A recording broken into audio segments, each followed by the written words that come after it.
Hey everyone, welcome to another great episode of the Smooth Business Growth Podcast, where we share 15 minutes of fast-paced, pure marketing strategies proven to move the needle in your business. So I'm your host and captain, Lyndsay Phillips, and I'm the founder of Smooth Sailing Business Growth, where we help busy entrepreneurs attract and acquire customers faster through powerful and consistent content marketing. And we will be getting killer strategies today from LinkedIn Ads Pro, AJ Wilcox, founder of b2linked.com, a LinkedIn ads specific agency and official LinkedIn official partner that manages among the world's most sophisticated accounts worldwide. So let's set sail.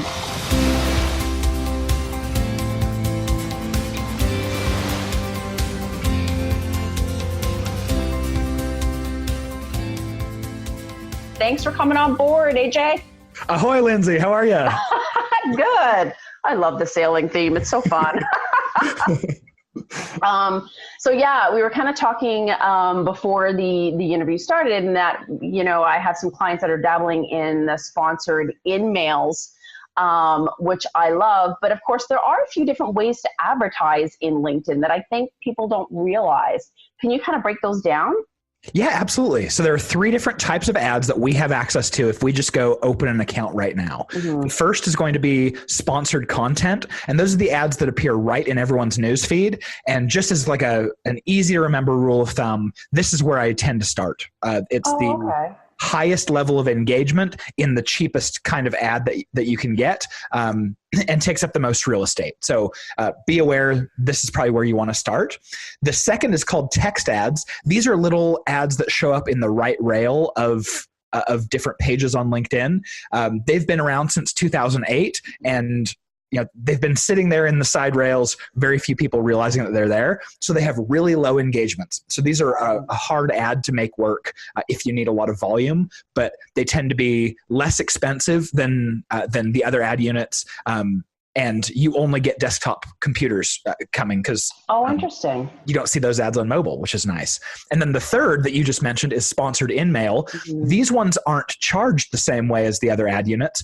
The other ad units, you only pay when someone clicks. On sponsored InMail, you pay per send. So you're probably going to pay somewhere between about 35 and 85 cents per person you send it to. No guarantee that they're going to open it, let alone click on it, let alone see it. So you pay regardless of how many you send, and that's it. Exactly. So if you have a subject line that makes it feel like a mass mail, you're going to have a really, really expensive cost per click versus if you were to do sponsored content, you're only going to pay somewhere between $6 and $9 per click, regardless of how much volume you drive. Gotcha. And I remember doing LinkedIn ads for a client. It was a couple of years ago. And I remember the graphic being so small and not being able to take advantage of that visual part of it. Were they only, because I can't remember now, but were they the only ones that were on the right-hand side? They weren't the content ones? Yep, those are those text ads, and they are still 50 by 50 pixels. So you got to tell a pretty extensive story in 250 total pixels. It's difficult. Sponsored content's nice, though. It's the same size as Facebook. You get 1200 by 627, much more real estate. Awesome. Now, how do you know which one's right for you? Sponsored content seems like the real no-brainer, just because you can get really, really targeted. The issue is the natural click-through rate of a text ad is 0.025%. And that means 2.5 people clicking out of every 10,000 times that ad is viewed. And so if you're being really hyper-targeted, like, hey, I'm going after only the CEOs in the Fortune 500, for instance, you're just going to have a campaign that doesn't spend anything. You might get 1 click every couple weeks. Whereas with sponsored content, they can have click-through rates in the 0.3% to 1.5% range. And that means from a really hyper-targeted audience, you can still drive some traffic. So I recommend starting there. Your cost per click on text ads is somewhere between usually about $2 and $4. And on sponsored content, it's usually between $6 and $9, but you can always bid down. Gotcha. And so who are the sponsored InMails best suited for? So the type of offer that seems best suited for these, from my experience, tends to be either an exploding offer that they have to pay attention to right now, or they're going to miss out. So you really stroke that FOMO, that fear of missing out with them. Something like, there's going to be an event in your area. You are exclusively invited. Put it on your calendars now. That type of thing works really well. Also, we want to interview you for a job. We want to give you something special. We want to invite you because of who you are. Those tend to work well. If you're just reaching out to someone saying, here, we'd like you to talk to our sales guy, it's not going to perform. Yeah, that's really salesy. What about like leading them towards like a lead magnet, or just sharing content so that they can start liking you and engaging and understanding what you do?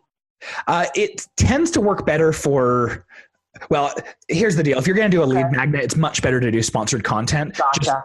So if the offer falls flat on its face, you only pay for the clicks that you used. On sponsored InMail, you're going to pay a whole bunch to send them out, and no guarantee that anything is going to come of it.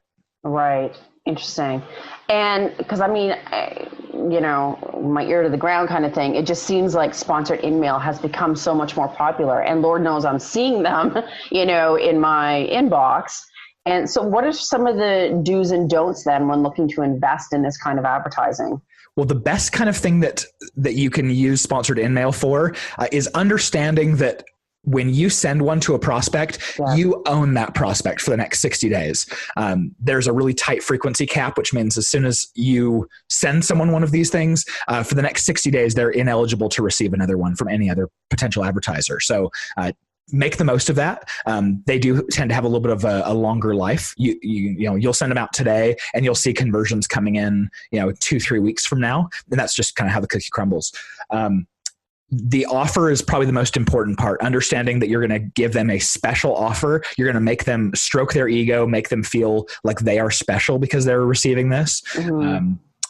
Make sure you use the variable to insert their first name. You can also insert their company name into it. Oh, okay. So make it feel personal. And I think those are the big things, but make sure that offer is something that's truly special. If you have an offer that's just go download this piece of content, much better to do in sponsored content. Gotcha. And so explain that 60-day thing again. So if you do sponsored InMail, then you can't send them another one until 60 days later, or they can't receive any others from other people? They can't receive any from anyone else. So you send them a sponsored InMail, it sits in their inbox, and then they won't get to see another one of that type of ad for 60 days. They'll still receive InMails from people they're connected to. They'll still receive recruiter pitches and things as to happen on LinkedIn. They won't see a sponsored InMail ad. So how can you leverage that time period more effectively? I feel like there's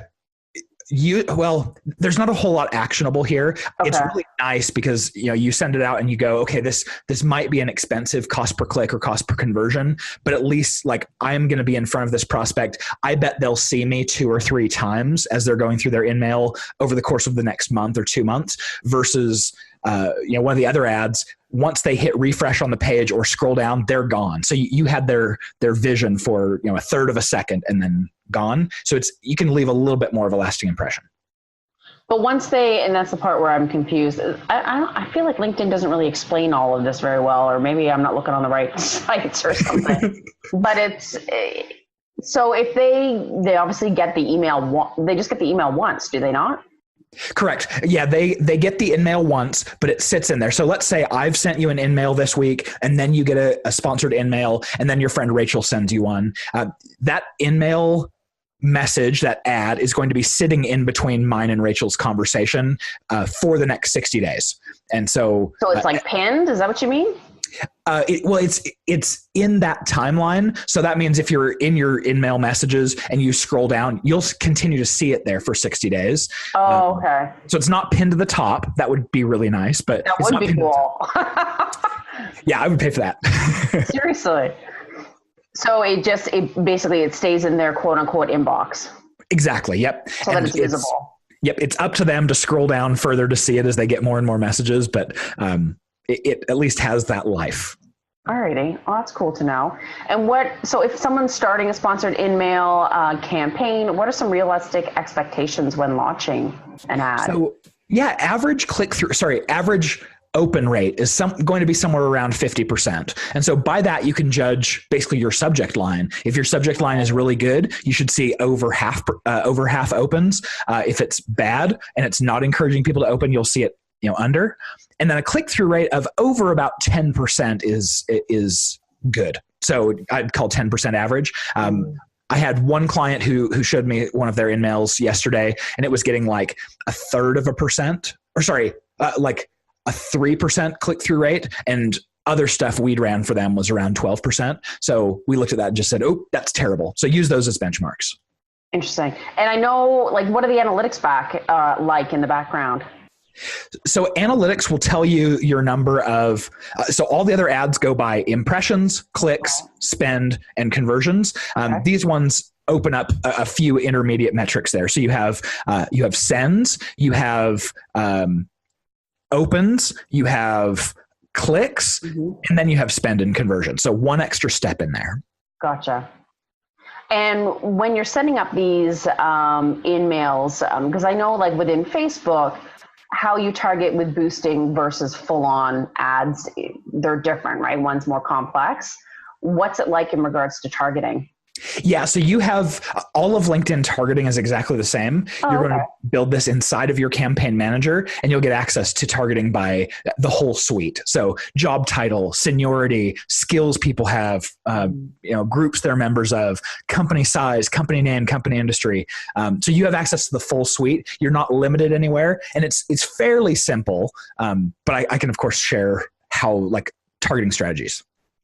Yeah, absolutely. Tips on targeting, that'd be fabulous. Sure. So any type of prospect that I'm considering, I think of them in two halves. Number one, I think about the person themselves, their experience, their job title. And then I also think of what kind of company they're at. Because if someone comes to me and they say, hey, we sell to CFOs, I'm going to assume that they're probably wanting someone who has the job title of CFO at a company larger than, 2 people. Right. So in the person side, I split them into 4 different types of targeting to see what's going to work better. Job title is kind of the default. It's where everyone goes, but that also kind of cranks the cost up a little bit. So if you can get by without using job title, it's going to be a little bit less expensive. There's also job function, which is what department someone sits in. So if you're going after, let's say, CFOs, we can say a finance job function and a C-level or CXO seniority. And those 2 things are going to give you a CFO, and it's going to be a cheaper click than if you went, or a cheaper send than if you went with just job titles. The third I like to think of is skills. So a skill plus seniority. So you might do finance skills with a CXO seniority in that case. And then groups, you might target just people who are members of CFO groups or just finance groups with a C-level seniority. So that's number one, that's the person. And then number 2 is the company. Generally company size by number of employees is what you're going to start with. Right. So if it's larger companies, you might say 500 and above, or 1,000 and above, or 5,000 and above employees. But you can also go by company name, which we call account-based marketing, the ability to just laser target and say, here's my list of 200 companies I would die to work with. And then the third there is actually industry. And for those that, I know I've just starting out dabbling it in myself. So can you import your e-list or anything else that you can, does it have lookalike audiences like Facebook does, or custom audiences? Yes, great question. So you can import email addresses and company names as lists. So the nice thing is if you're used to Facebook and you have business addresses or even personal email addresses, you're going to have a higher match rate on LinkedIn because LinkedIn has everyone's personal email addresses from how they signed up, and then they have a lot of people's business addresses. So if you're used to that 5 to 15% match rate you might see on Facebook, you're going to see much higher on LinkedIn, which is great. Like I mentioned with account-based marketing, the ability to upload a list of company names and target only them or suppress those, keep them from seeing your ads is really cool. But when you mention lookalikes, Facebook's lookalike engine is so good. LinkedIn does have one, but it's really weak. What you do is you build an audience, and then there's a checkbox that says audience expansion, and then it will take your audience and expand it for you, but it's attached to the same campaign. You can't tell what results are like. So I would suggest stay away from that one. Okay. Well, that's interesting to know, because I would have thought that would have been like a no-brainer to add on to. It's like, okay, if I have this group of people that are my list, I would love to target people that are just like that and maybe new to me. Yeah. And so does it have the ability to like retarget like Yes. Facebook does? Yep, we do have retargeting. It's not nearly as powerful as Facebook's retargeting. I'm sounding a little bit like a broken record there, but Facebook they're in everyone's, homes, and they're everywhere.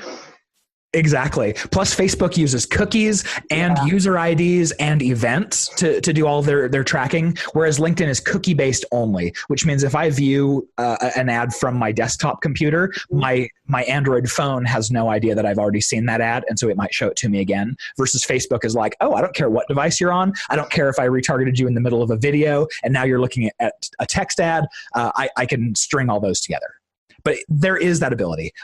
What I recommend to people is drive the traffic from LinkedIn, where you have tight control over who that audience is, and retarget them with your Facebook and your Google ads. And that's going to get them on the platforms that are the least expensive with the highest level of reach. And that's the whole goal of retargeting, is just to be omnipresent in front of them where they are. People don't tend to spend as much time on LinkedIn. Yeah, exactly. And that's a great advice for sure. That's a great tactic. I like that. So is advertising in LinkedIn better for some industries than others? Just because I mentioned those initial click costs are pretty high on sponsored content, it's between $6 and $9. It's a higher cost of entry there, and so because of that, you just need a larger deal size on the back end. So what I tell people is, if you're in B2B, if you have a deal size, if you're going to make so much money from a client or over the lifetime value of having them that it's somewhere over about 15K, then I think LinkedIn makes tons of sense. If you're much under that, it might be hard to show an ROI. There are plenty of people doing it, but it's going to take some optimizing. Yeah, interesting. So how long has LinkedIn been in the advertising game? Actually since 2008, they came out with text ads. And when they rolled it out, it was with very little fanfare. So they've been really gaining steam since they released sponsored content in 2013. So how much has it ramped up in the past year, would you say? It's hard for me to tell because when LinkedIn sold to Microsoft, now their quarterly earnings report gets rolled into Microsoft's bigger one. Right. So I haven't watched this closely, but just as a note from what I've noticed, I have a lot more people contacting me and asking me about LinkedIn ads, probably because they're now noticing it. So I see a lot more interest in it recently, even in just the last year. But that could be just our business is growing too. You never know. Which is always great. But I hear more people talking about it, asking more questions than ever before. So that's why I thought I'd ask. Now, is it something that any entrepreneur can take on, or is it like crazy involved? I know, again, with retargeting and lookalike audiences and, tracking, and is it something that an entrepreneur can realistically take on? Yeah. I mean, here's the big challenge with LinkedIn is because the clicks cost more than on other networks. Any mistake you make up front is just kind of blown and accelerated there. So I would definitely say, it's a fairly simple network to get to know, to get your ads up and launched on. I've got an asset. If you go to b2linked.com, that's the letter B, the number 2, and then the word linked.com/checklist. It's the 8-point checklist that we actually walk our clients through when we go to onboard them. So these are the 8 things that you need to do in order to launch. So feel free to download that asset, use it, to get your own campaigns up. But if you start to feel like, oh man, I know this could be a lot more efficient, it might be worth working with someone like us, but I wouldn't tell you it's so complicated that an entrepreneur couldn't figure it out. That's good to know. And I know you provide training and you also do account management, of course, to take it off people's plates, because you're clearly the expert on it. So how can people find out how you can help them? Yeah, if you go to b2links.com and either fill out the form, you can go to the pricing page and see which model works best for you. Our goal, I mean, we can do anything custom for you. Our goal is just to be the people who help out with LinkedIn ads. So if you need us to run them, or if you need us to train you how to use them, or just spot check or do an audit, anything along those lines, we want to be there. So fill out the contact form, and don't worry, you will not be contacted by a salesman. You'll talk to me, and I don't sell. Awesome. No, I can vouch for you. You're a very giving and friendly guy. Because I know some clients, I want to dabble in it a little bit more. So much appreciate your insight and your tips to open up people's eyes and see what's available in LinkedIn for advertising. Absolutely. Well, I'm super excited to be here. Thanks for having me on your inaugural episode. Awesome. Well, this week's 15-minute cruise to move the needle in your business has come to an end. The 15 minutes comes up fast. And I want to thank you, AJ, again for being my first guest in this new format. Woohoo! You're most welcome. And I'll just exit here over the side of the ship. Walk the That's awesome. So folks, if you are looking to achieve faster growth through blogs, videos, podcasts, social media, and email marketing, look no further than smoothbusinessgrowth.com. And of course, while you're there, be sure to grab your free copy of the Client Attraction System. So have a profitable and productive week, folks, and may the wins always be at your back.